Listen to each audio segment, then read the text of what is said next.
Eu peço a você para abrir sua Bíblia comigo na primeira carta de Paulo aos Coríntios. Primeira carta de Paulo aos Coríntios.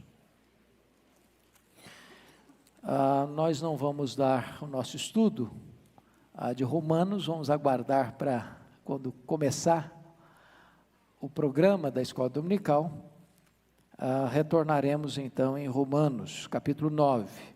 Mas hoje, como é uma classe conjunta, temos outros alunos que não os da nossa classe aqui, vamos dar uma olhada nesta carta de Paulo aos Coríntios, primeira carta.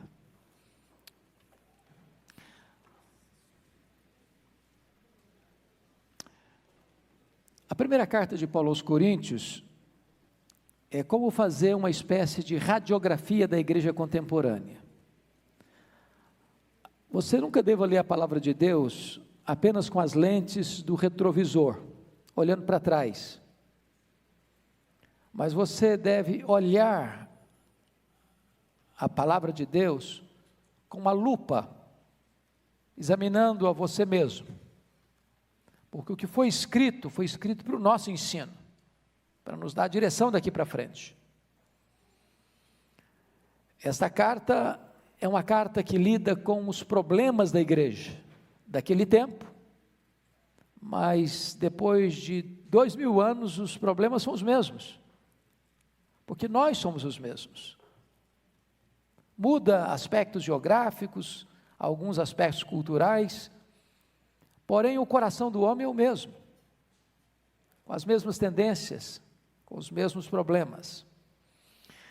Por que Paulo chega em Corinto, na sua segunda viagem missionária, e escolhe essa cidade para se fixar e ali plantar uma igreja?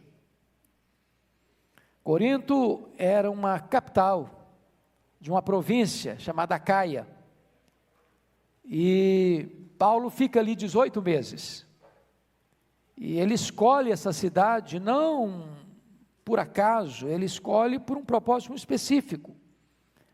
Aquela cidade ficava numa região portuária, o Mar Jônico e o Mar Egeu, portanto uma cidade de muito fluxo de gente, e se ele queria plantar uma igreja, nada melhor. Aquela cidade tinha sido destruída, e parte dela reconstruída recentemente, e uma cidade onde tem gente nova chegando, tem muito mais chance do evangelho avançar e a igreja crescer, do que uma cidade histórica, sedimentada, quando não chega ninguém, e as pessoas estão ali há muito tempo. Aquela cidade era uma cidade marcadamente moral. Para vocês terem uma ideia, ali ficava a sede do templo de Afrodite, a deusa do amor. E na Acrópole, na parte mais alta da cidade, havia um templo pagão, dedicado à deusa Afrodite. E lá mais de 1000 prostitutas cultuais serviam nesse templo. E a religiosidade, a promiscuidade sexual se juntavam. E nessa cidade, essas prostitutas desciam à noite para o cais. E a imoralidade era tão grande que morar em Corinto, ou chamar a cidade de Corinto, era como que tornar isso sinônimo de promiscuidade sexual. É nessa cidade, completamente corrompida moralmente, espiritualmente, mas uma cidade rica do ponto de vista comercial, com tanto fluxo de gente, é que Paulo escolheu para ali plantar uma igreja. Ele ficou lá 18 meses, plantou essa igreja, foi a igreja que mais lhe deu trabalho, a igreja mais complicada que Paulo plantou, a igreja que Paulo mais amou. E depois que ele sai desta cidade, vai para Éfeso, ele manda esta carta à igreja, para atender determinadas perguntas e questionamentos que essa igreja fazia. Então eu quero agora, todos com a Bíblia aberta em 1 Coríntios, a partir do capítulo 1, nós vamos examinar um pouco esta carta. Peter Wagner escreveu um livro certa feita sobre esta epístola, Não é uma carta exaustiva, não é um livro, um comentário exaustivo, mas ele foi muito sugestivo em dizer que a melhor maneira de você abordar esta carta não é estudando capítulo por capítulo, versículo por versículo, mas estudando problema por problema, porque Paulo escreve esta carta para resolver problemas. Então, vamos ver. Primeiro problema que Paulo enfrenta aqui, está nos capítulos 1 a 4, o problema da divisão da igreja. Divisão da igreja. Vocês sabem que os gregos iam para as praças, ágora, onde os oradores discursavam, expunham a sua cosmovisão, e então os gregos diziam: eu sou seguidor desse pensador, eu sou seguidor daquele outro pensador, eu sou seguidor daquele outro pensador, e assim eles se dividiam nas suas visões filosóficas. Isso entrou para a igreja, e a igreja tinha dentro dela 4 partidos. Olha aí comigo, versículos 10 a 12, capítulo 1. Rogo-vos, irmãos, pelo nome de nosso Senhor Jesus Cristo, que faleis todos a mesma coisa, que não haja entre vós divisões, antes sejais inteiramente unidos, na mesma disposição mental e no mesmo parecer, pois a vosso respeito, meus irmãos, fui informado pelos da casa de Cloe, de que há contendas entre vós. Refiro-me ao fato de cada um de vós dizer: eu sou de Paulo, eu de Apolo, eu de Cefas, eu de Cristo. Então tinha 4 partidos dentro da igreja. Primeiro partido da igreja era o partido fundador da igreja, Paulo. Segundo partido da igreja era o partido de Apolo. Apolo era um grande orador de Alexandria, e as pessoas diziam: não, eu gosto desse aqui porque fala bonito. Havia uma comunidade judaica muito forte em Corinto, então eles eram seguidores de Cefas, de Pedro. Outros talvez mais espirituais: não, eu sou seguidor de Cristo, é o meu grupo. E havia panelas então dentro da igreja. Não é um problema ainda hoje? Como é que Paulo trata disso? Primeira coisa que Paulo trata, é que ele trata com transparência. Eu fui informado pelos irmãos da casa de Cloe. Porque um dos grandes problemas da igreja é esse: alguém está falando. Quem é alguém? Todo mundo está comentando. Quem é todo mundo? Esse tipo de abordagem não é boa. O pessoal está falando. Quem é o pessoal? Tem muita gente falando, às vezes uma pessoa só está falando, mas muita gente, aí alarma todo mundo. Paulo dá o nome, do endereço e o CPF, os irmãos da casa de Cloe. Vão acabar com o Diz que Diz, vão acabar com o rádio corredor. Vão tratar do assunto com transparência.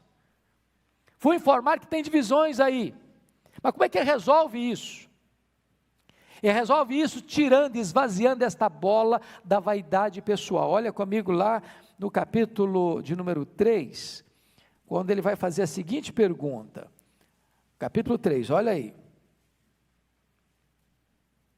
Versículo 3. Portanto, havendo entre vós ciúmes e contendas, não é assim que sois carnais e andais segundo o homem? Quando, pois, alguém diz: eu sou de Paulo, e outro: eu sou de Apolo, não é evidente que andais segundo os homens? E aí ele traz a solução. Quem é Apolo? E quem é Paulo? Servos por meio de quem crestes, isto conforme o Senhor concedeu a cada um. Preste atenção, se Paulo fosse vaidoso e diz: meus irmãos, o negócio é o seguinte, eu sou o plantador dessa igreja, eu sou o fundador dessa igreja, então vamos esvaziar a bola aí desse partido aí do Apolo, do Cefas. Eu quero que todo mundo seja do meu partido, que todo mundo tenha a mesma visão minha, que todo mundo me siga. Não, ele está esvaziando esse pensamento, e está aí botando o machado da verdade na raiz desse perigo, jogando uma pá de cal na esperança do personalismo na igreja, e fazendo uma pergunta retórica, que já tem resposta. Quem é Paulo? Quem é Apolo? Apenas servos, por meio de quem vocês creram. Ele diz: eu plantei, Apolo regou, mas o crescimento vem de Deus, de tal maneira que nem o que planta, nem o que rega é coisa nenhuma, mas Deus que dá o crescimento. Em outras palavras, na igreja, todos nós estamos nivelados no mesmo patamar, todos nós somos servos. Servos. Na igreja de Deus não tem chefe, não tem dono, não tem caudilho. Na igreja de Deus só tem um chefe, só tem um dono, só tem um cabeça, só tem um senhor. É o dono da igreja, o que comprou a igreja com seu sangue. Outra coisa que ele está dizendo para nós é que na igreja de Deus nós não estamos concorrendo uns com os outros, nós não estamos competindo, nós estamos trabalhando em conjunto. Eu plantei, Apolo regou, mas o crescimento vem de Deus. Ou seja, nem todo mundo planta, nem todo mundo rega, um prepara o terreno, outro semeia, outro cultiva, outro colhe, mas a glória é de Deus. Então nunca tenha ciúme do seu irmão, nunca compare-se com o seu irmão, nunca se sinta inferiorizado ao seu irmão. Deus colocou você no corpo de Cristo com um dom, com um propósito, com um ministério. Faça o que Deus colocou na sua mão para fazer e alegre-se porque o outro irmão está fazendo o que Deus o chamou para fazer. Todos nós estamos trabalhando com o mesmo propósito. Paulo ainda vai dar o tiro de misericórdia na solução deste problema é de duas maneiras. Primeiro, ele vai dizer o seguinte: onde tem partidos e onde tem seguidores de personalismos dentro da igreja, isso é sinal de imaturidade espiritual. Ele coloca isso muito claro no capítulo 3, versículo 1. Eu, porém, irmãos, não vos pude falar como a espirituais, e sim como a carnais, como a crianças em Cristo. Então, preste atenção nisso. Onde tem divisão e onde tem gente seguindo líder humano como seu ícone, isso é prova de quê? Carnalidade e imaturidade. Agora, olha o que ele vai dizer no capítulo 4, versículo 1. Assim, pois, importa que os homens nos considerem como ministros de Cristo e dispenseiros dos mistérios de Deus. Ora, além do que se requer dos dispenseiros, que cada um deles seja encontrado fiel. Preste atenção nisso. A palavra ministro, na linguagem religiosa, é um pastor, é um líder. A palavra ministro no universo político, primeiro escalão do governo. Paulo está aqui dando o seu último e arrasador argumento contra essa ideia do personalismo. Porque a palavra ministro aqui não é diáconos, nem doulos, é ruipereta. E ruipereta é uma palavra inferior a diáconos e inferior a doulos. O ruipereta era aquele escravo condenado à morte, que era levado para as galés dos navios, para remar lá nos porões, com os pés acorrentados, até a morte. O que ele está dizendo é o seguinte: não tem espaço para soberba, para orgulho, para vaidade na igreja de Deus. Aqueles que ocupam as posições mais altas na igreja de Deus, é aqueles que devem se sentir mais baixos no reino de Deus. Jesus disse, no reino de Deus a pirâmide está invertida. Quem quiser ser o maior, seja servo de todos. É assim que Paulo esvazia esse sentimento de personalismo ou de divisão dentro da igreja. Vamos para o segundo problema que Paulo enfrenta na igreja. Capítulo 5, confira comigo. O problema da imoralidade. E aí ele começa a dizer o seguinte: geralmente se ouve que há entre vós imoralidade tal, como nem mesmo entre os gentios, isso é, haver quem se atreva a possuir a mulher de seu próprio pai. Então preste atenção aqui. Às vezes, dentro da comunidade cristã, pessoas podem cometer não só os mesmos pecados que se cometem lá fora, mas cometer pecados piores do que se comete lá fora. Então você que é um crente novo, está chegando agora, não fique escandalizado se amanhã ou depois você ver acontecer na igreja algum fato chocante. Não deve, não tem permissão, não é conveniente, é proibido por Deus, mas acontece. E na igreja de Corinto aconteceu um fato curiosíssimo, um escândalo terrível de um rapaz ter relação sexual com a sua madrasta, com a mulher de seu pai. Bom, isso é um escândalo, e Paulo diz, isso aí nem lá fora está acontecendo. Mas o problema não foi apenas esse fato, mas como a igreja lidou com esse fato. Olha aí comigo, versículo 2. Contudo, andais vós ensoberbecidos, e não chegastes a lamentar para que fosse tirado do vosso meio quem tamanho ultrajo praticou. Em outras palavras, ele está dizendo que o problema da igreja de Corinto é que, em vez da igreja disciplinar esse jovem que coabitou com a sua madrasta, a igreja não fez nada, ao contrário, a igreja não lamentou.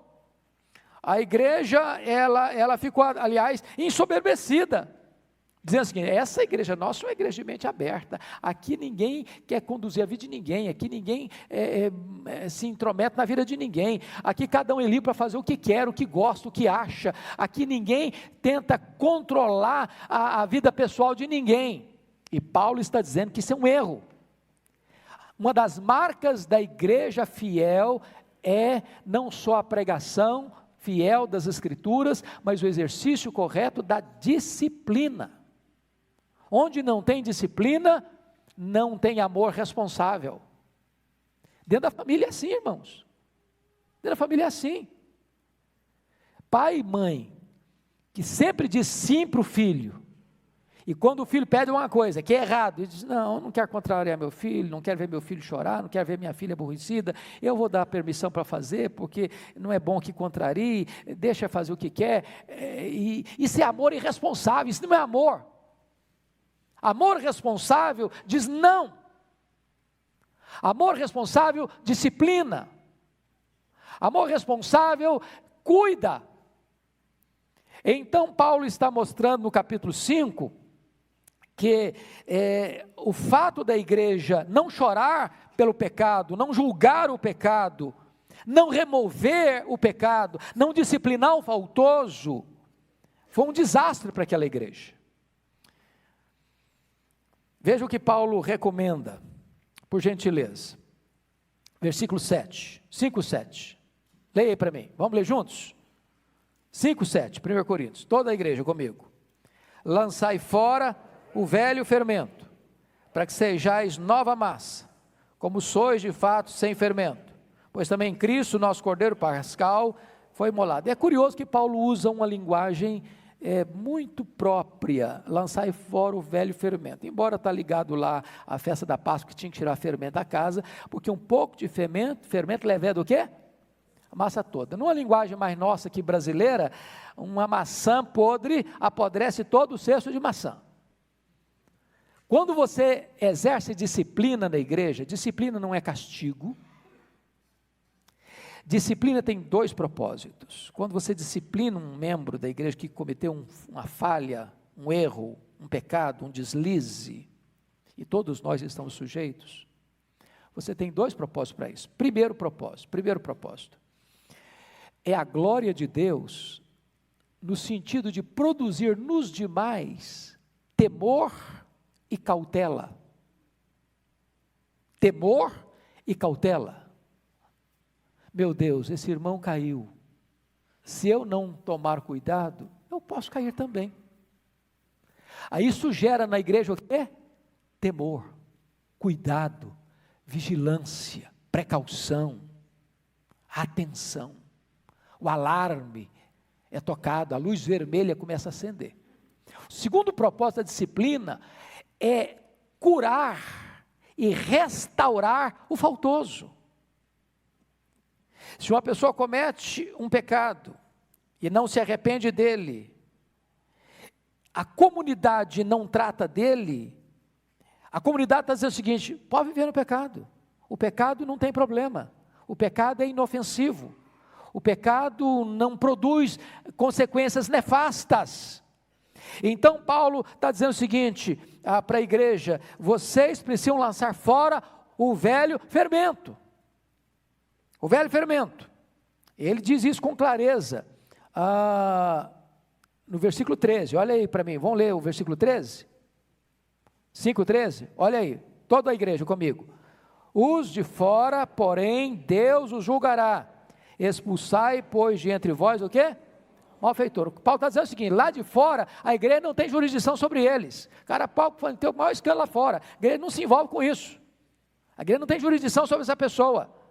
Mas os de dentro, os membros da igreja, eles estão sob o cuidado da igreja. A disciplina tem a ver com membro da igreja, não com gente que não é da igreja. Então, tira esse camarada da comunhão da igreja. O que Paulo recomenda? Capítulo 5, versículo 5. Olha aí comigo. Vamos ler juntos? Entregue a Satanás para a destruição da carne, a fim de que o espírito seja salvo no dia do Senhor Jesus. Aqui é um versículo difícil de entender, né? O que Paulo está dizendo em entregar aquele cidadão para Satanás? Vamos entender isso? Irmãos amados, se nós entendêssemos bem esse texto aqui, isso ajudaria muita gente. Ser membro de uma igreja é um grande privilégio, uma grande bênção. O que Paulo está dizendo é que quando você entra para a comunhão da igreja, para a família de Deus, você tem uma espécie de proteção de Deus na sua vida, de blindagem espiritual na sua vida. Tirar alguém da comunhão da igreja é tirar dele essa cobertura, essa proteção, é entregar a Satanás. Agora, note que entregar a Satanás na linguagem de Paulo aqui, não é mandar o cara, chutar o cara da igreja, jogar o cara para fora, deixar que o cara se arrebente lá para fora, e o diabo se ande com ele para destruí-lo e levá-lo à perdição. Não é isso não, até porque nós não cremos em perda de salvação. Nós cremos que uma pessoa salva, ela está segura, sempre. Que uma pessoa salva pode cair em grave pecado, como Davi caiu, adulterou com Batseba, mandou matar o marido dela, e quando ele se arrepende, ele diz: Deus, restitui-me a salvação? Não, ele não disse isso, restitui-me a alegria da salvação. A salvação ele não perdeu, porque uma vez salvo, salvo para sempre. Agora, Paulo diz aqui no capítulo 5:5, entregue a Satanás para a destruição da carne, a fim de que o espírito seja salvo no dia do Senhor. Ou seja, o propósito da disciplina na igreja é a restauração do faltoso, é a advertência dos outros membros da igreja e a restauração do faltoso. Quem cometeu o pecado precisa saber que o pecado tem consequências. Mesmo o pecado perdoado tem consequências. É o que Paulo está ensinando aqui. Pois bem, vamos para o terceiro problema que Paulo lida nessa carta. Capítulo 6, é o problema das brigas dentro da igreja. Você acha que crente briga? Crente é tudo mansinho, não? Na igreja tem briga, gente, ou não tem? Tem nada, né? Aqui em Pinheiros não tem. Né, irmão? Tem nada. De jeito nenhum. Se tiver, a gente aparta, né? Então, qual era o problema da igreja de Corinto? Os crentes estavam brigando. Mas não era só o problema dos crentes brigar, não. Eles não conseguiam resolver internamente essas brigas, esses conflitos. O que faziam? Levavam esses conflitos lá para serem julgados nos tribunais do mundo secular. Então, eles produziam dois problemas. Eles brigavam e ainda levavam os escândalos da igreja para fora. Ou seja, tem um ditado popular brasileiro que diz que roupa suja faz o quê? Se lava em casa. Então, o que Paulo está dizendo é o seguinte: não leve os problemas internos e íntimos da família, da fé, para fora. Agora vamos passar um pouquinho para casa. Aqui um conselho, né? Tem família perfeita aqui? Quem se tem, levanta a mão. Todos nós temos problemas, não temos? Temos, todos nós temos. Nós não somos perfeitos, nós não casamos com uma pessoa perfeita, nós não temos filhos perfeitos. Os avós aí, eu acho que não devem ter netos perfeitos também, embora todo avô ache que tem filho, neto perfeito, neto é filho com açúcar, né?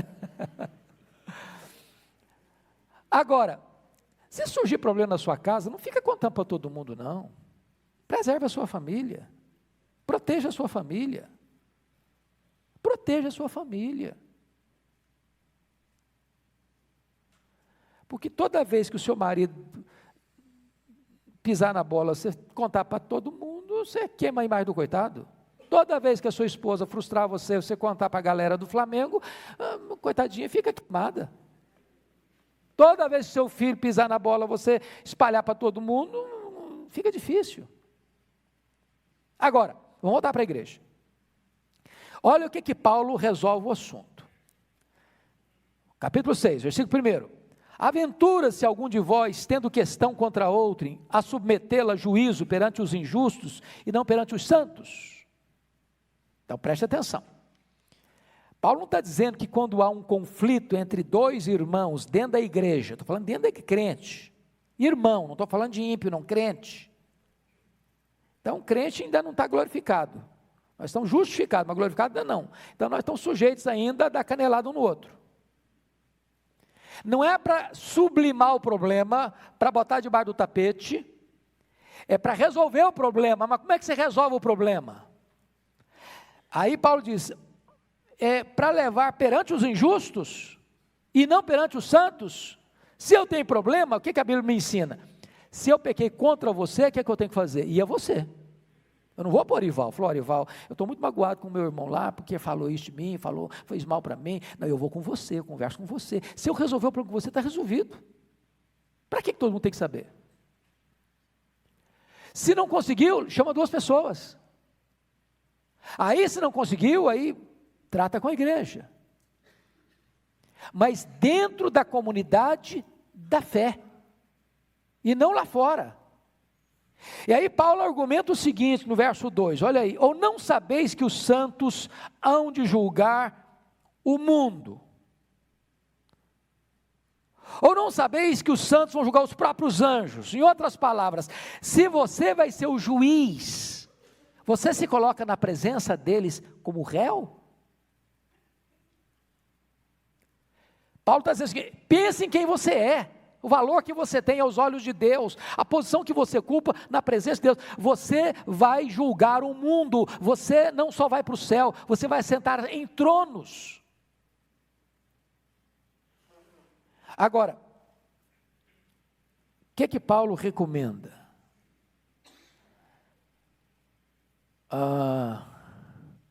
Versículo 5.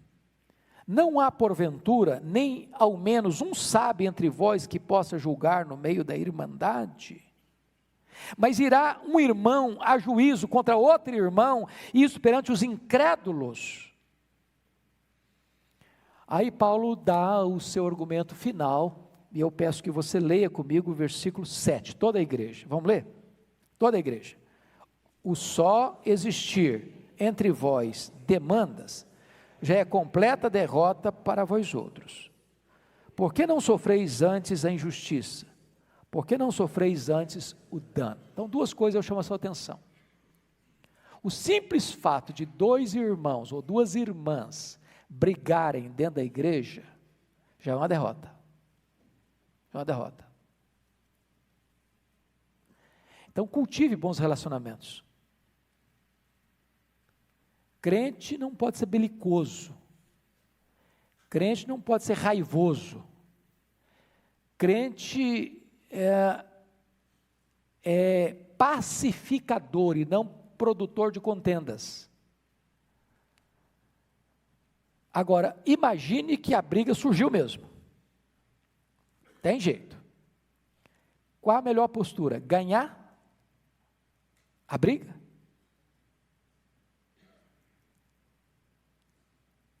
É triunfar, porque você conhece aquele crente assim, que diz o seguinte, é melhor passar por cima do meu cadáver do que passar por cima dos meus direitos.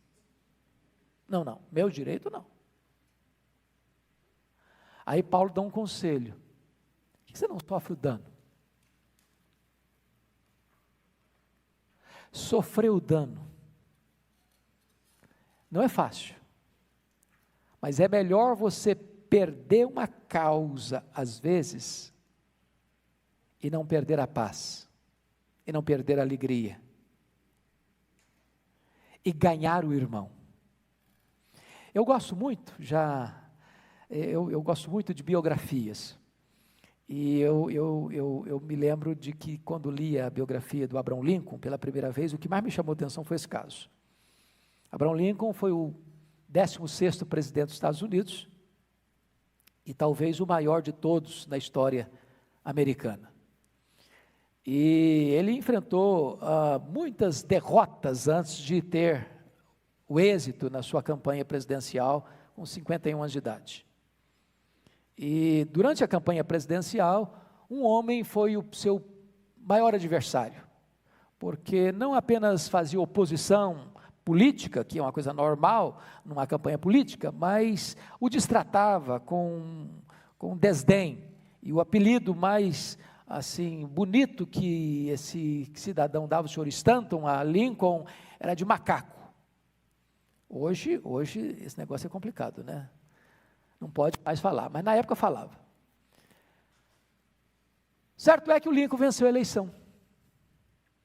E para surpresa do país e para raiva dos correligionários políticos de Lincoln nomeia esse cidadão como ministro da Defesa. E quando todos ficaram revoltados com Lincoln, ele disse uma frase lapidar: a única maneira de vencer o inimigo é fazendo dele um amigo.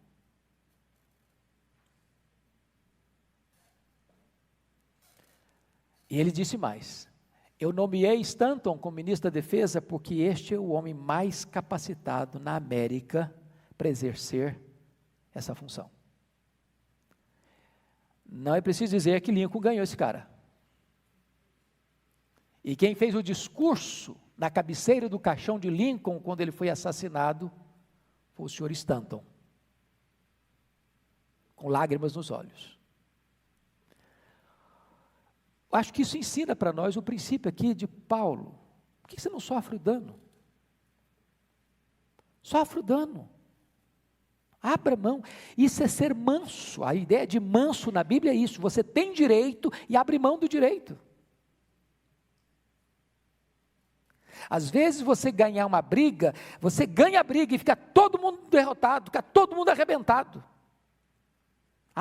Abre mão, sofra o dano. Então vamos para um outro problema, capítulo 7. O problema aqui agora é um problema mais íntimo, problema familiar. Tinha 2 grupos dentro da igreja. Porque preste bem atenção nisso, irmãos. Uma sociedade promíscua, uma sociedade onde a vida sexual estava misturada com a vida religiosa, onde as profetisas cultuais faziam as suas orgias sexuais, e isso era a liturgia do culto pagão. Agora imagine esse tipo de gente que teve essa vida devassa se convertendo, vindo para a igreja. Porque a tendência do ser humano, se não for instruída com a verdade, é ir para um extremo ou para o outro. Bom, já que nós tivemos uma vida promíscua, terrível, agora nós somos de Deus, paramos com esse negócio de vida sexual, que chega, acabou. Agora também nós vamos ficar assim, 0 quilômetro. Aí surge um problema na igreja. É pecado ter sexo? É pecado casar?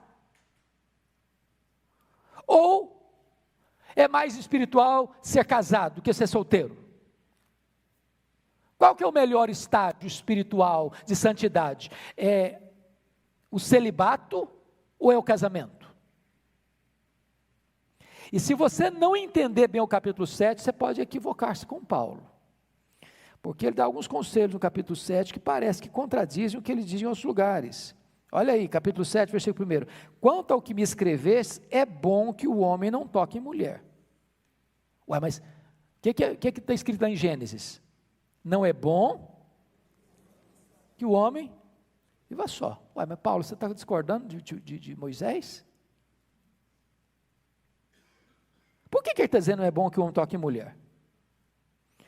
Se você não entender o contexto, você vai achar que Paulo está contra o casamento aqui. Porque olha o que ele vai dizer,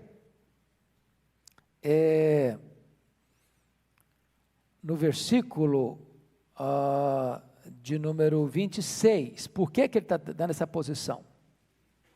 Considero, por causa da angustiosa situação presente, ser bom para o homem permanecer assim como está. Estás casado? Não procure separar-te. Estás livre de mulher? Não procures casamento.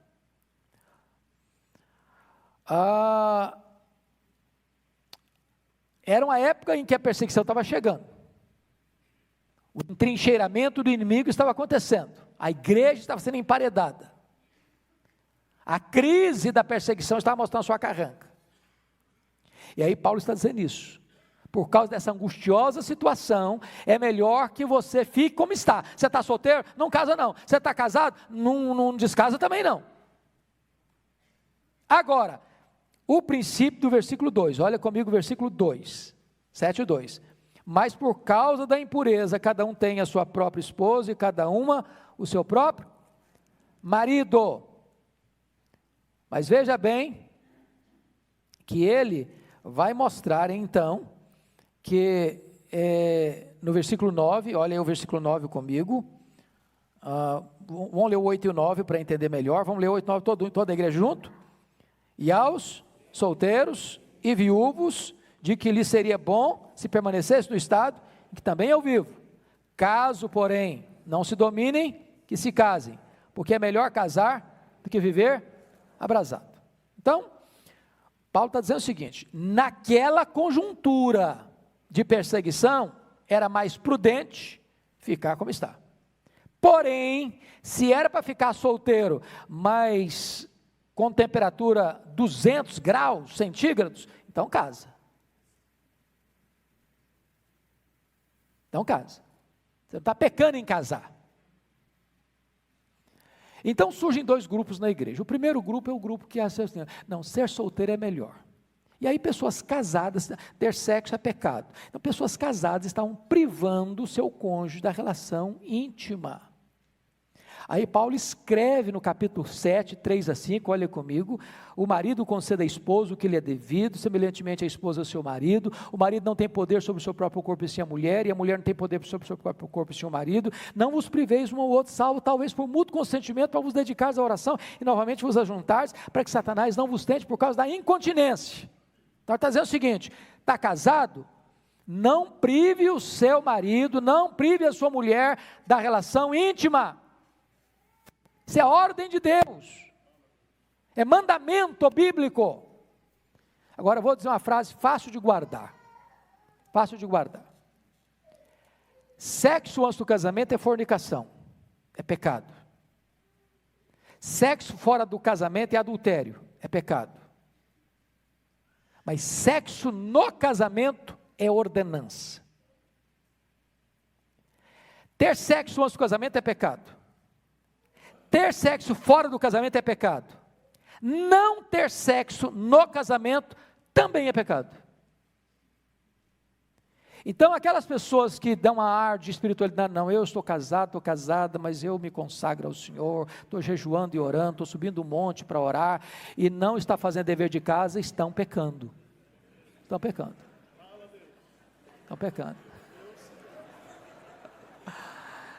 Eu costumo dizer que se eu estivesse numa igreja pentecostal, eu tinha escutado um glória a Deus bem alto.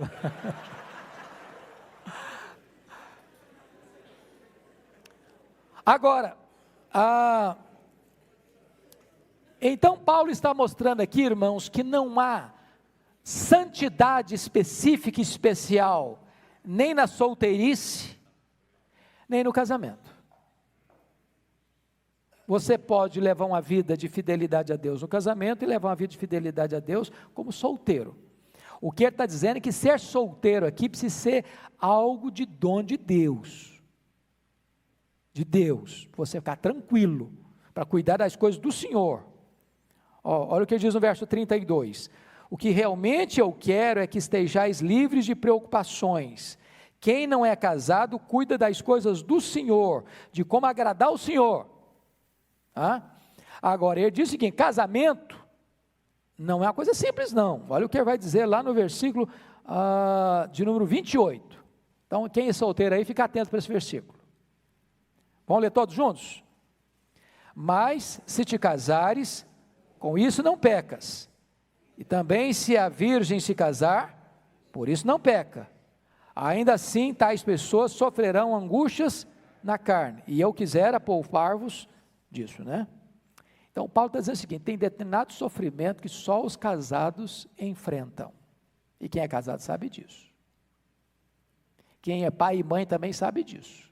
Ter filhos é uma bênção, é um privilégio, mas tem determinadas dores que pai e mãe enfrentam, que são dores dificílimas de enfrentar. E naquela conjuntura em que se estava perseguindo, onde as pessoas eram expulsas da sua casa, da sua terra, da sua cidade, perambulavam pelos antros da terra, você largar um filho pequeno, carregar um filho pequeno numa emergência nos braços, isso era complicadíssimo. Então Paulo está orientando nessa conjuntura. Outro problema que a igreja enfrenta, vamos lá, capítulo 8, 9 e 10.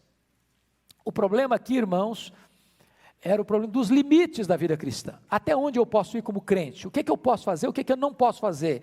Aonde eu posso ir? Aonde eu não posso ir? O que é que eu devo comer? O que é que eu não devo comer? O que é que eu devo beber? O que é que eu não devo beber? Às vezes esses limites ainda estão confusos na cabeça de muita gente crente. São os limites da liberdade cristã.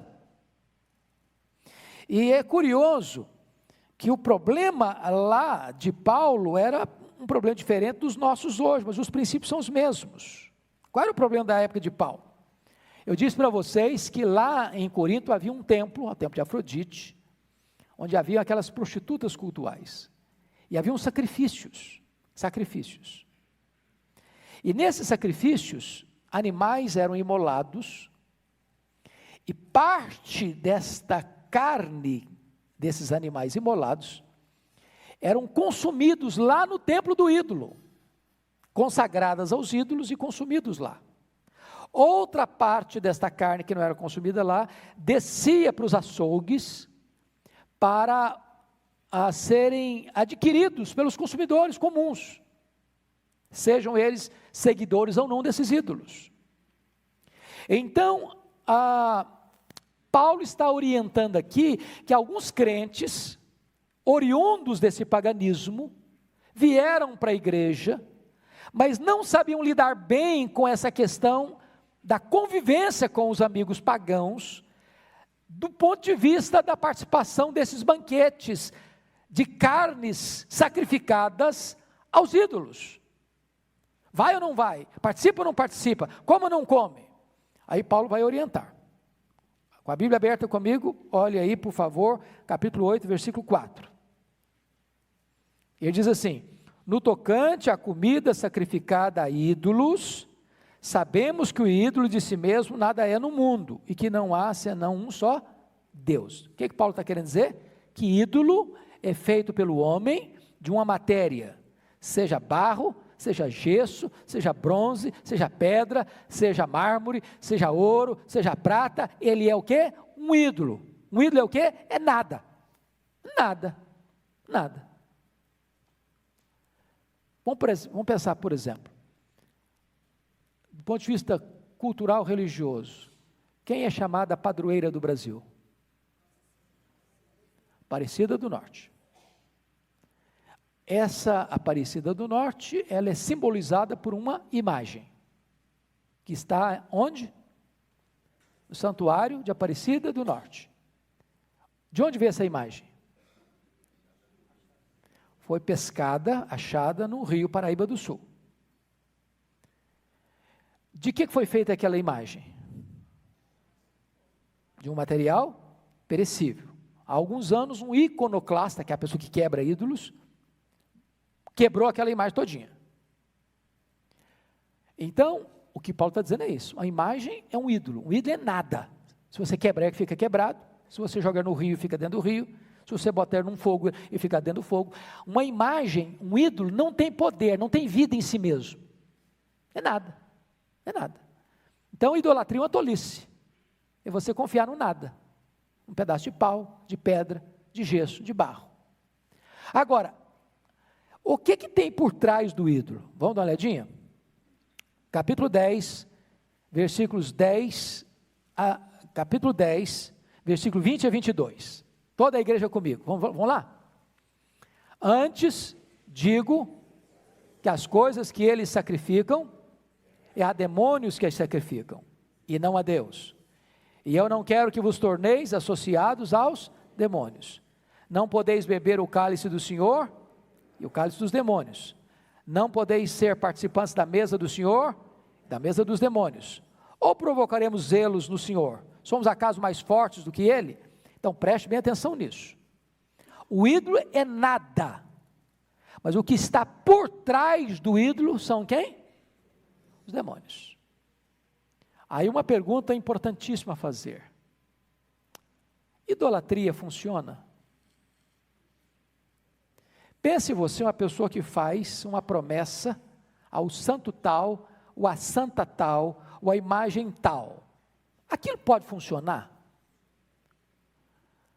Pastor Arival, leia em voz alta para nós, Oséias capítulo 4, versículo 12. Oséias 4, 12.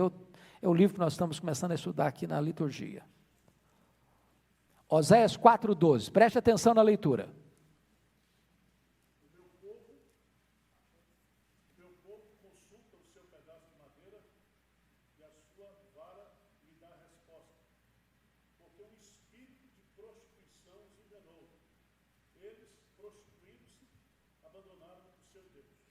Então, preste atenção, que se por trás do ídolo estão os demônios são o quê?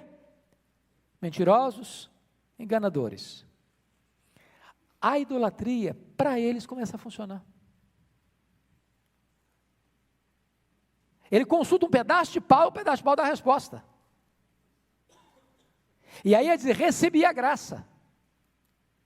Vou lá pagar a promessa. E esse espírito de prostituição e de engano vai enredando essa pessoa ainda mais. Então, não subestime o poder do maligno, que está por trás do ídolo. Agora, vamos voltar para a igreja. Agora está esse crente, convertido, dentro da igreja de Corinto, egresso desse paganismo.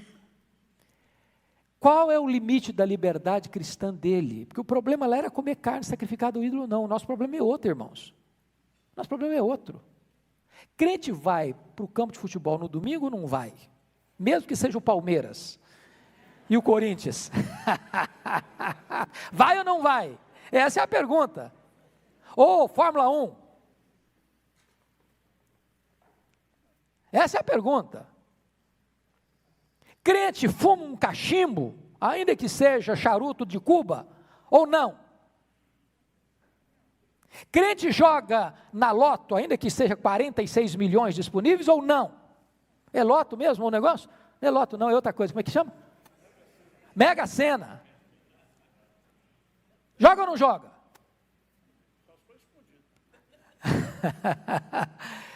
Qual é o limite da liberdade cristã? Então Paulo vai dizer duas coisas aqui importantíssimas, eu queria que você prestasse atenção nisso. Tem coisas na vida que são imorais. É errado, foi errado ontem, vai ser errado hoje, vai ser errado amanhã também. Sempre errado. Tem coisa que é moral, certo, foi certo ontem, é certo hoje, vai ser certo amanhã. Mas tem coisa que é amoral. Amoral significa o seguinte, que depende da circunstância, depende. E Paulo vai explicar isso aqui agora para nós. Não é o fato em si, é a circunstância. Então vamos ver 3 momentos em que aquilo que era permitido não é conveniente. Primeiro momento, capítulo 8, versículo 10. Todo mundo comigo agora lendo a uma só voz, mas vamos ler bonito, ainda que não tem jeito de escutar lá fora, pelo menos a gente escuta bem. Capítulo 8, versículo 10, toda a igreja comigo, vamos lá? Porque se alguém te vir a ti, que és dotado de saber, à mesa, em templo de ídolo, não será a consciência do que é fraca, induzida a participar de comidas sacrificadas a ídolos? Você pode comer carne, não tem problema, o problema não é comer carne, o problema é que se alguém convidar você para ir no templo do ídolo, comer carne lá no templo do ídolo, você não deve ir. Então, nessa circunstância, aquilo que é amoral tornou-se imoral. Segunda circunstância, capítulo 10, versículo 25.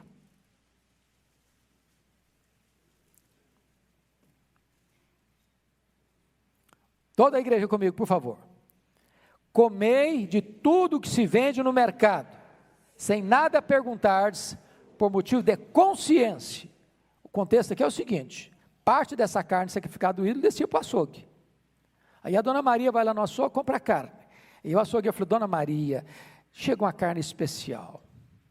Veio direto do templo do ídolo, foi consagrada já. Carne de primeiríssimo, que era animal que não podia ser contaminado, com defeito, e está até em promoção. Só que leva quantos quilos? Dona Maria é crente. Se o açougueiro não falasse nada com ela podia comprar essa carne oferecida aos ídolos lá, levar para casa, comer gostosamente, nenhum problema vai pegar. Esse negócio de crente ficar assim, cheio de fantasia, que não, isso aqui tem maldição, isso aqui... Gente, se você... não vou comprar desse... O cara não é crente, esse aqui eu não vou comprar porque o dono é espírita, esse aqui eu não vou comprar porque o dono é idólatra. Você vai ficar desesperado. Então, ora, come e Deus te abençoe. Agora, se o cara falar, não, isso aqui foi consagrado ao ídolo, não compre. Não compre. Terceira situação. Olha comigo aí, capítulo 10, versículo 27 e 28. Toda a igreja de novo comigo, vamos lá?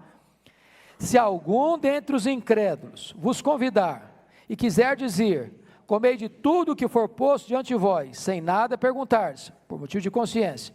Porém, se alguém vos disser, isto é coisa sacrificada a ídolo, não comais, por causa daquele que vos advertiu e por causa da consciência. Então, preste atenção agora, por favor, nesse aspecto. O José da Silva é seu amigo. Fala José da Silva porque é o nome mais comum. E ele não é crente. E nota de rodapé aqui, viu, irmãos? Tem muito crente que não tem mais nenhum amigo não crente. Eu tenho orgulho de não ter nenhum amigo não crente. Isso não é orgulho não, você está com nada. Você precisa ter amigo não crente sim, ué. Como é que você vai evangelizar? Como é que você vai discipular? Vai na casa dele. Aí o Zé da Silva te convidou, fez um banquete, você chega lá, mesa posta. Essa carne aqui, amigão, sacrifiquei os ídolos. Não coma. Mas se ele não falou nada, ele pode ter sacrificado aos ídolos. Coma numa boa, problema nenhum.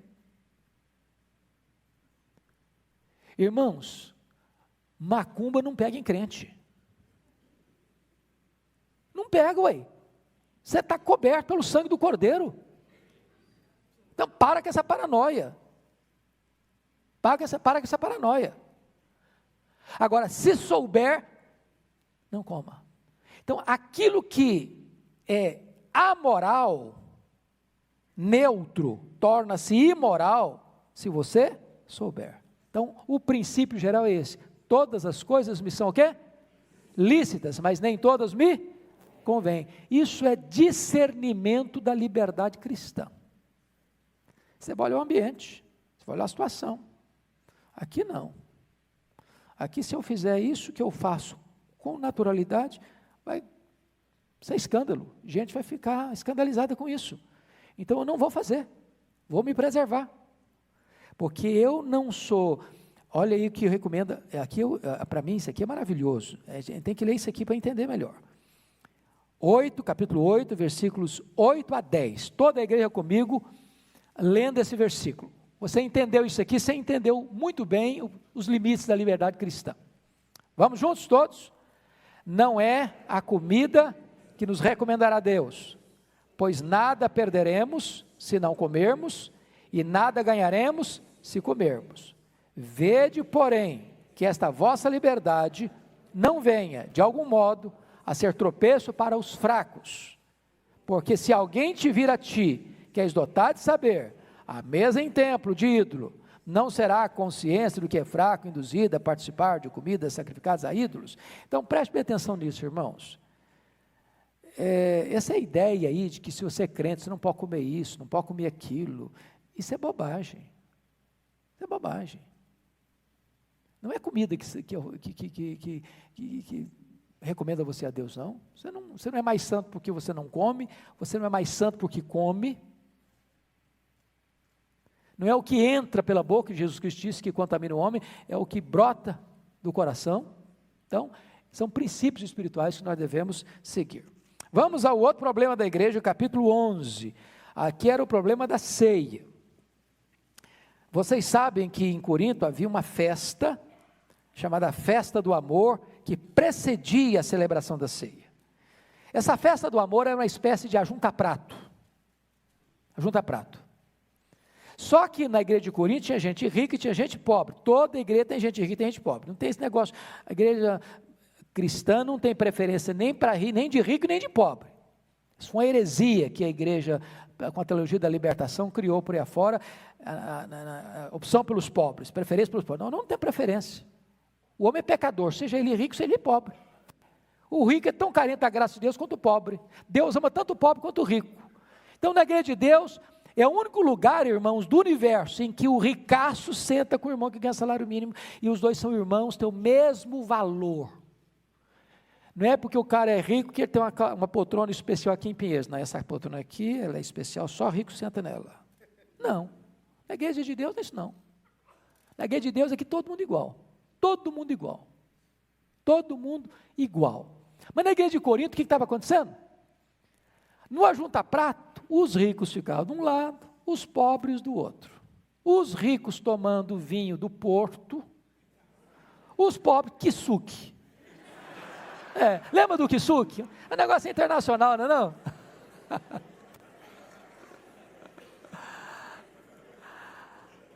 Os ricos comendo picanha maturada da Argentina, de Angus, negócio chique, Angus. Os pobrezinhos, coitadinhos, na sopa rala. Os ricos enchendo a cara e comendo até se empanturrar, os pobres passam fome. Aí depois que acabava essa festa do amor entre as, agora irmão, vamos nos reunir para ser ceia do Senhor, somos irmãos. Que negócio é esse? Que negócio é esse? E aí, Paulo precisa orientar a igreja, de que desse jeito que estavam fazendo, não era a ceia do Senhor que estavam participando. Eles estavam se reunindo para pior. Eles estavam se reunindo para juízo. E Paulo vai Forever lover. In the depths of the darkest night, your love shines through, a guiding light. With every heartbeat I feel your grace. In your warm embrace I find my place.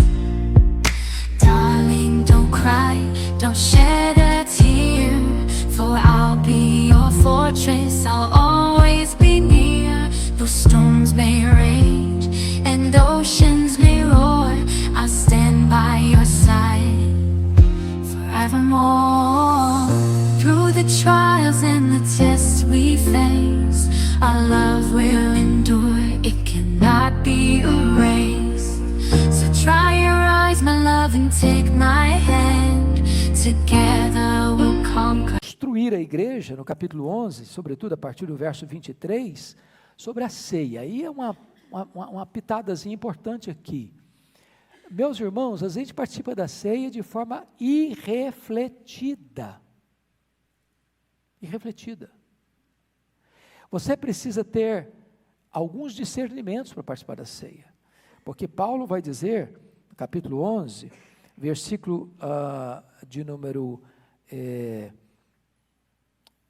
28, o seguinte: examine-se, pois, o homem a si mesmo, e assim coma do pão e beba do cálice. A primeira coisa que você precisa discernir é o seu coração. Você não pode julgar o outro. Aquele irmãozinho ali, a vida dele. Está aí, na hora de levantar, na hora de você levantou para tomar. Olha a vida dele, como é que está? Tomando a ceia? Que é isso? Você não tem esse papel de fiscal. Você não tem esse papel de juiz do outro. Deus não lhe deu essa autoridade para julgar o outro. Examine-se o homem a si mesmo. A outra coisa que você precisa discernir é o corpo de Cristo. Quem come e bebe sem discernir o corpo, come e bebe juízo para si. Que corpo? Duas palavras corpo aqui. O corpo de Cristo que foi pregado naquela cruz. Se você não entender que Cristo morreu por você no seu lugar, como seu substituto, levando sobre o seu corpo os seus pecados, sofrendo o juízo de Deus que você devia sofrer, você não está participando da ceia dignamente. Mas que outro corpo você tem que discernir? A igreja, o corpo de Cristo. Somos um só pão, somos uma só família, somos um só rebanho.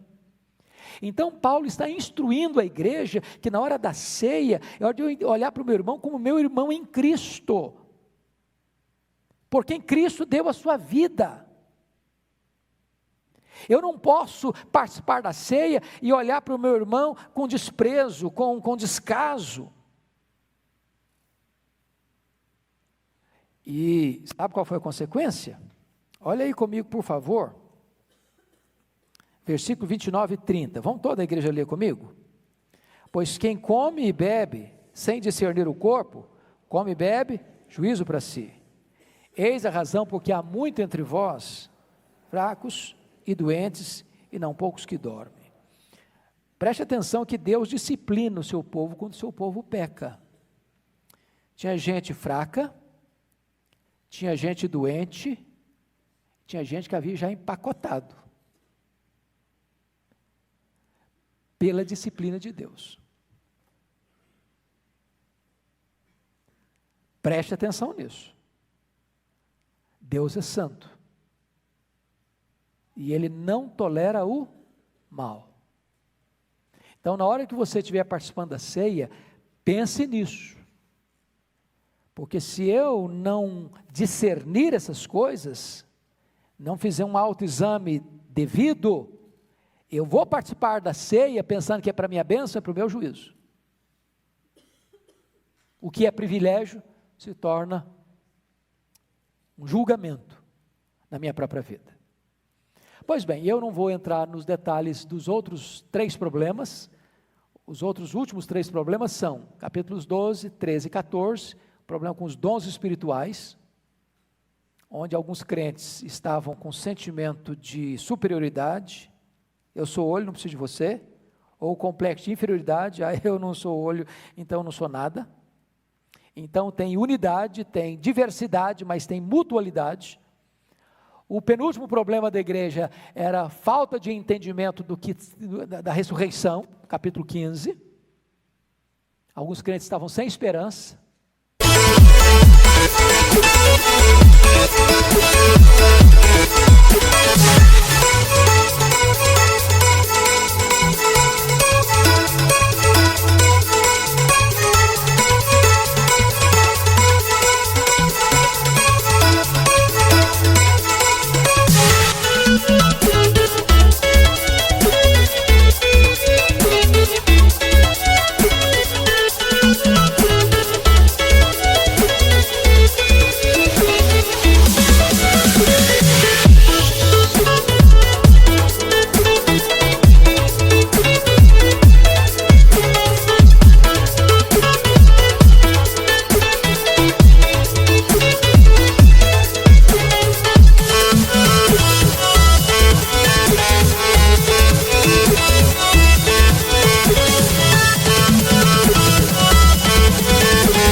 Escreve o capítulo 15 para trazer para eles a ideia de que a morte não é o fim, que nós aguardamos a ressurreição, um corpo de glória.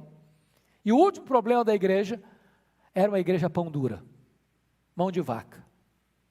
Paulo estava levantando uma oferta para mandar para os pobres da Judéia. As igrejas da Macedônia, que eram igrejas pobres, estavam contribuindo além das suas forças, dando-se a si mesmo ao Senhor, e ofertando com generosidade. E a igreja de Corinto, que era uma cidade rica, estava encolhendo as mãos. tinham feito a proposta de ajudar, mas na hora H de botar o dinheiro no gasofilácio, não estava colocando. E aí Paulo instrui a igreja a ser uma igreja generosa, onde cada um deve contribuir de acordo com a sua renda, com regularidade, porque você ofertar, esse é um princípio, eu termino aqui, a gente pensa, eu estou ajudando fulano, está precisando, estou ajudando. Sabe o que Deus diz? Você não está ajudando, eu que estou dando um privilégio a você, de participar dessa graça. Isso é uma graça, graça é um dom imerecido. Então, eu que sou dono de tudo, estou dando a você a chance, a oportunidade de você usar os recursos que são meus, que estão nas suas mãos e você está administrando para você socorrer alguém a quem eu amo e a quem eu quero suprir as necessidades. Meus amados, Deus nos abençoe, Deus nos ajude e que as lições desta carta possam encher o nosso coração de esperança.